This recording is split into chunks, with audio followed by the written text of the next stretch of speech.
I'll just sort of kick off with team news. Can you give us the latest on Maddison and Chilwell in particular, and if there are any other concerns going into the Bournemouth game?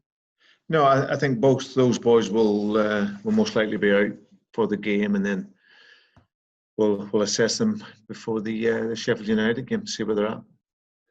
Any in terms of the Sheffield United game, do you think they've got a decent chance of doing that, of making that? It's too far away, so we'll see where we're at over the course of the week. How much of a task is it in between these matches? They're so thick and fast of assessing these players and get a real decent idea of how they've recovered from one match and are ready to get into the next one. Is that one of the biggest challenges of the restart?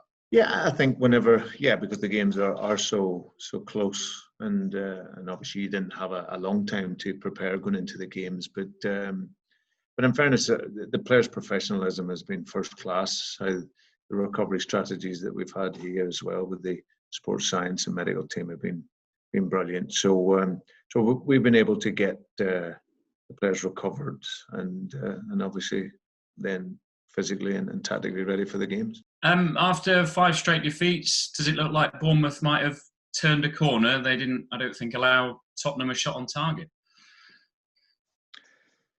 Well, yeah, it's obviously Eddie will know the games are running out, so they know that they needed to get some points on the board. But they worked very, very hard in the game, very, very solid, and they have threats that can score goals.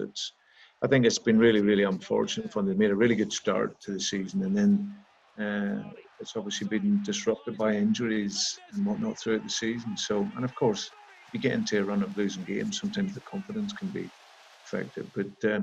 But for us, we'll prepare for a really, really tough game. Both of us fighting for different objectives, but we'll be ready on Sunday for a tough match. And for you, you said you were delighted with a point, only Leicester's second point at Arsenal during the week. Just keeps your nose in front, doesn't it, with obviously Manchester United in a bit of form? Yeah, I think, listen, they've been outstanding. I think the introduction Man United have had with the players, you're seeing the real sort of Paul Pogba back. He's happy, he can play with Fernandes, who's on the same level. Young Greenwood's come in and been a revelation for them. So they've been playing very well. But of course, it's our destiny is about what we do, and my players over the course of the season for 34 games have been great.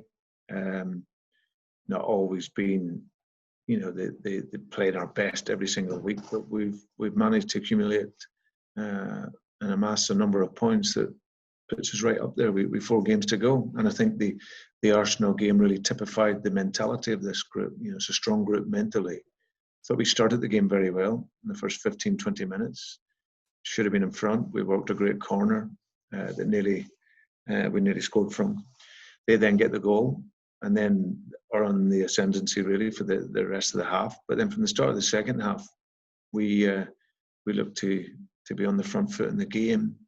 And like I say, we got a deserving equaliser and played against the 10 very, very well. So it could end up being a valuable point for us, but we'll see that at the end of the season. But it certainly felt from where we were at.